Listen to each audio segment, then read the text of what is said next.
ಅಗಲಿದ ಅರ್ಥ ಮಾಂತ್ರಿಕನಿಗೆ ಶ್ರದ್ಧಾಂಜಲಿ ಸಲ್ಲಿಸಿದ ಡಾಕ್ಟರ್ ಎಪಿಜೆ ಅಬ್ದುಲ್ ಕಲಾಂ ಸಾಂಸ್ಕೃತಿಕ ವೇದಿಕೆಯ ಪದಾಧಿಕಾರಿಗಳು. ನಮಸ್ಕಾರ ವೀಕ್ಷಕ ಪ್ರಭುಗಳೇ, all India social media union ಪ್ರಸ್ತುತಿ ಪಬ್ಲಿಕ್ ಚಾನೆಲ್ಗೆ ತಮಗೆಲ್ಲ ಸ್ವಾಗತ.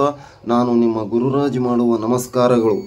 ಧಾರವಾಡ ನಗರದ ಡಾಕ್ಟರ್ ಎಪಿಜೆ ಅಬ್ದುಲ್ ಕಲಾಂ ಸಾಂಸ್ಕೃತಿಕ ವೇದಿಕೆ ವತಿಯಿಂದ ನಗರದ ಕಲಾಭವನ ಮತ್ತು HDMCಯ ಎದುರಿನ ಡಾಕ್ಟರ್ ಬಾಬಾ ಸಾಹೇಬ್ ಅಂಬೇಡ್ಕರ್ ಪುತ್ಥಳಿಯ ಸ್ಥಳದಲ್ಲಿ ಅಗಲಿದ ಆರ್ಥಿಕ ಜಾದೂಗಾರ ಮಾಜಿ ಪ್ರಧಾನಿ ಡಾಕ್ಟರ್ ಮನಮೋಹನ್ ಸಿಂಗ್ಗೆ 1 ನಿಮಿಷದ ಮೌನಾಚರಣೆ ಸಲ್ಲಿಸುವ ಮೂಲಕ ಶ್ರದ್ಧಾಂಜಲಿಯನ್ನು ಅರ್ಪಿಸಲಾಯಿತು.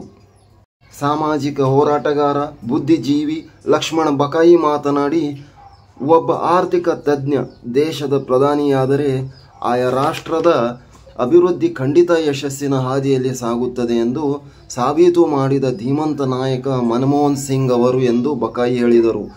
ಡಾಕ್ಟರ್ ಎಪಿಜೆ ಅಬ್ದುಲ್ ಕಲಾಂ ಸಾಂಸ್ಕೃತಿಕ ವೇದಿಕೆಯ ಸಂಸ್ಥಾಪಕ ಅಧ್ಯಕ್ಷ, ಸಾಮಾಜಿಕ ಹೋರಾಟಗಾರ ಹಬೀಬ್ ಗುರಾಣಿ ಮಾತನಾಡಿ, ಡಾಕ್ಟರ್ ಮನಮೋಹನ್ ಸಿಂಗ್ ಅಗಲಿಕೆ ದೇಶಕ್ಕೆ ತುಂಬಲಾರದ ನಷ್ಟವಾಗಿದೆ. ಸಿಂಗರ ಆರ್ಥಿಕ ಉದಾರೀಕರಣ ನೀತಿಗಳು ಇಡೀ ಜಗತ್ತಿನ ದಿಕ್ಕನ್ನೇ ಬದಲಿಸಿವೆ. ಇದು ಅವರ ಸಾಮಾಜಿಕ, ಆರ್ಥಿಕ, ಮಾನವೀಯತೆಗೆ ಹಿಡಿದ ಕನ್ನಡಿ ಎಂದು ಹಬೀಬ್ ಹೇಳಿದರು. ಈ ಶ್ರದ್ಧಾಂಜಲಿ ಕಾರ್ಯಕ್ರಮದಲ್ಲಿ Niyaz Nippani, Abdul Hamid Koppad, Yallappa Savanur, Abdul Ahmed ಎರೆಮನಿ, Sikandar ಚಿಕ್ಕೂದಾದ, AH jagirdar, Basha Sab ಮಲ್ಲಣ್ಣವರ್, Mallikarjun Malagi, AH Nadaf, Sirajuddin Mulla, Nirmala Hiremath, P Kamalavva, Salim ಸಂಗನಮುಲ್ಲಾ ಸೇರಿದಂತೆ ಎಲ್ಲ ಪದಾಧಿಕಾರಿಗಳು ಸದಸ್ಯರು ಹಾಜರಿದ್ದರು.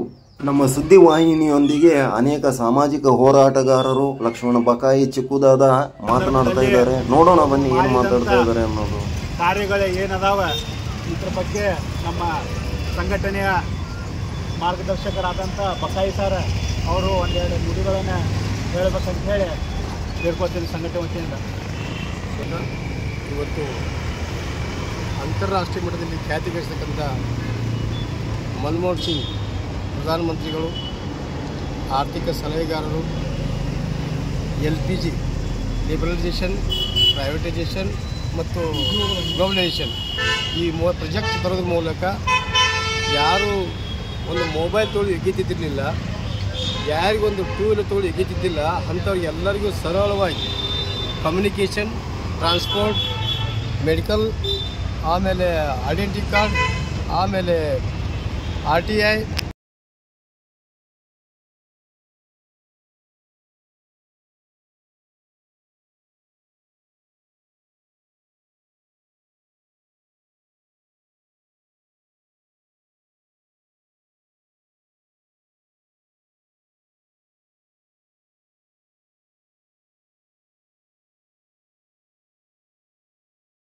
ಅಂಥವರಲ್ಲಿ ಮನಮೋಹನ್ ಸಿಂಗ್ ಆರ್ಥಿಕ ಸಚಿವರಾಗಿದ್ದರು, PV ನರಸಿಂಹರಾವ್ ಪ್ರಧಾನಮಂತ್ರಿಯಾಗಿದ್ದರು.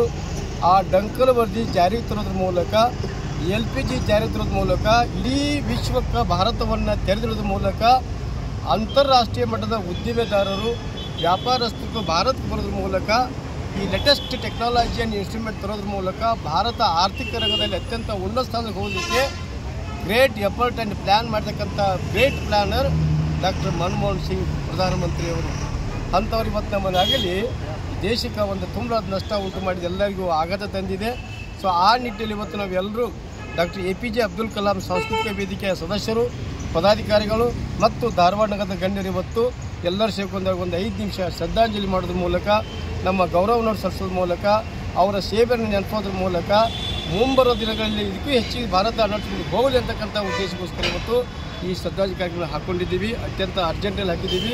ಆದರೂ ಕೂಡ ಅರ್ಜೆಂಟಲ್ಲಿ ಎಲ್ಲ ಸದಸ್ಯರು ಗೌರವ ಬಂದು ಸಮಯಕ್ಕೆ ತಕ್ಕಂಗೆ ಬಂದು ಅವ್ರಿಗೊಂದು ಶ್ರದ್ಧಾಂಜಲಿ, ತಮಗೂ ಧನ್ಯವಾದಗಳು. ಇನ್ನೊಂದು ವಿಷಯ ಹೇಳಬೇಕು, ಅದನ್ನು ಹೇಳಬಾರ್ದು, ಬಟ್ ಹೇಳಲೇಬೇಕು.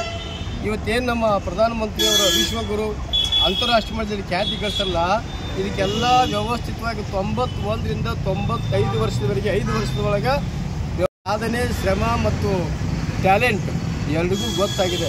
ಅದರ ಕ್ರೆಡಿಟ್ ತಗೋರು ಮಾತ್ರ ಪ್ರಧಾನಮಂತ್ರಿ ಮೋದಿಯವರು. ಅಫ್ಕೋರ್ಸ್ ಈಗೇನಾದ್ರು ಬರೋದಿಲ್ಲ, ಅವರು ಕೂಡ ಮೊನ್ನೆ ಅವರು ಸಲ್ಲಿಸುವಾಗ ಹೇಳಿದರು. ಆಮೇಲೆ ಅವರು ಚೀಫ್ ಮಿನಿಸ್ಟರ್ದಾಗ ಗುಜರಾತ್ದಾಗ ಅನೇಕ ಸಲ ಪ್ರಧಾನಮಂತ್ರಿ ಭೇಟಿಯಾಗಿ ಸಲಹೆ ತೊಗೊಂಡಾರ. ಹೀಗಾಗಿ ನಿನ್ನೆ ಮೊನ್ನೆ ಡೆಲ್ಲಿ ಮಟ್ಟದ ಕಾರ್ಯಕ್ರಮ ನೋಡಿದರೆ ಮನಮೋಹನ್ ಸಿಂಗ್ ಬಗ್ಗೆ ಪಕ್ಷಾತೀತ ಅಜಾತಶತ್ರು ವ್ಯಕ್ತಿ ಅಂತ ಅಜಾತಶತ್ರುವಿನ ಅಗಲಿಕೆಯನ್ನು ಎಲ್ಲರೂ wholeheartedly irrespective of party ಅವ್ರಿಗೆ ಶ್ರದ್ಧಾಂಜಲಿ ಮುಗಿಸುವ ಮೂಲಕ ಅವರ ಸೇವೆಯನ್ನು, ಅವರ ತ್ಯಾಗವನ್ನು, ಅವರ ಟ್ಯಾಲೆಂಟನ್ನು ಇವತ್ತು ನೆನೆಸ್ಕೊಳ್ಳಿಕ್ಕಂತಾರೆ. ಅಂತ ಒಬ್ಬ ಇಂಟರ್ನ್ಯಾಷನಲ್ ಸ್ಕಾಲರ್ ಕಳ್ಕೊಂಡಿದ್ದೀವಿ. ನಮಗೆ ಭಯಂಕರ ಅದು ತೊಂದರೆ ಆಗಲಿಕ್ಕಂತದೆ. ಯಾಕಂದರೆ ಒಬ್ಬ ಗ್ರಾಮೀಣ ಮಟ್ಟದಾಗ ಬಿಡ್ತಕ್ಕಂಥ ಒಬ್ಬ ಸಾಮಾನ್ಯ ವ್ಯಕ್ತಿ ಸಣ್ಣ ವಯಸ್ಸಿನಾಗ ತಾಯಿನ ಕಳ್ಕೊಂಡು ಅಜ್ಜಿ ಹಸಿದಾಗ ಬೆಳ್ಕೊಂಡು ಅಲ್ಲೇ ಸಣ್ಣ ಪುಟ್ಟ ಎಜುಕೇಷನ್ ಮಾಡ್ಕೊಂಡು ಇಂಗ್ಲೆಂಡ್ ಮಟ್ಟದಾಗ ಹೋಗಿ ಡಿಗ್ರಿ ಮುಗಿಸ್ಕೊಂಡು ಬಾಳಿ ಇಂಗ್ಲೆಂಡ್ನಿಂದ ಇಂಗ್ಲೆಂಡ್ ಭಾರತಕ್ಕೆ ಬಂದು ಭಾರತದೊಳಗೆ ಅನೇಕ ಹುದ್ದೆಗಳನ್ನು ಅಲಂಕರಿಸಿ 10 ವರ್ಷ ಈ ದೇಶದ ಪ್ರಧಾನಮಂತ್ರಿಯಾಗಿ ದೇಶ ಕೊಟ್ಟಂಥ ಸೇವೆ ಅಪಾರ. ಮತ್ತು ಮಧ್ಯಮ ವರ್ಗದವರು, ಬಡವರು ಇವತ್ತು ಏನಾದರೂ 2 ವೀಲರ್ಸ್, ಮೊಬೈಲ್ ಅಥವಾ ಲೇಟೆಸ್ಟ್ ಟೆಕ್ನಾಲಜಿ, ಟಿವಿ ಏನಾದರೂ ಇವತ್ತು ನಾವು ಅನುಭವಿಸ್ತಿದ್ರೆ, ಎಂಜಾಯ್ ಮಾಡ್ತಿದ್ರೆ, it is because of Manmohan Singh great effort and plan ಅಂತಕ್ಕಂಥದ್ದು ಈ ಜಗತ್ತಿಗೆ ಗೊತ್ತಾಗಿದೆ. ಅದನ್ನು ಕೂಡ ತಿಳ್ಕೊಬೇಕು. ಒಂದು ಆಶ್ಚರ್ಯ ಅಂದರೆ ನಮಗೂ ಕೂಡ ಇತ್ತೀಚಿನವರೆಗೆ ಅವ್ರ ಅಚೀವ್ಮೆಂಟ್ಸ್ ಬಗ್ಗೆ ಗೊತ್ತಿದ್ದಿಲ್ಲ. ಇತ್ತೀಚೆಗೆ ಅವ್ರ ಬಗ್ಗೆ ಚರ್ಚೆಗಳಾದಾಗ ಗೊತ್ತಾಯಿತು. ಒಂದು ಮಾತು ತಿಳ್ಕೊಬೇಕು, ಮೌನ ಮನಮೋಹನ್ ಸಿಂಗ್ ಅಂತ ಕೇಳ್ತಿದ್ರು, ಮೌನಿ ಮನಮೋಹನ್ ಸಿಂಗ್ ಕೇಳ್ತಿದ್ರು. ಯಾಕಂತಂದ್ರೆ ಆ ಮನುಷ್ಯನಿಗೆ ಮಾತು ಭಾಳ ಕಡಿಮೆ, ಕೆಲಸ ಮಾತ್ರ ಭಯಂಕರ ಜಾಸ್ತಿ.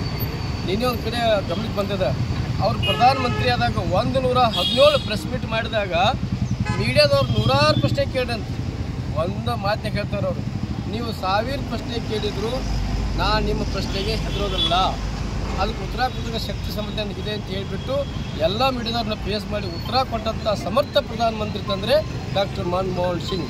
ಅದ್ರಗೋಸ್ಕರ ಇವತ್ತು ಅಂತರ್ರಾಷ್ಟ್ರೀಯ ಖ್ಯಾತಿ ಭಾರತದಿಂದ ಮನಮೋಹನ್ ಸಿಂಗಿಂದ ಭಾರತಕ್ಕೆ ಒಂದು ಘನತೆ ಗೌರವ ಬಂದೈತಿ.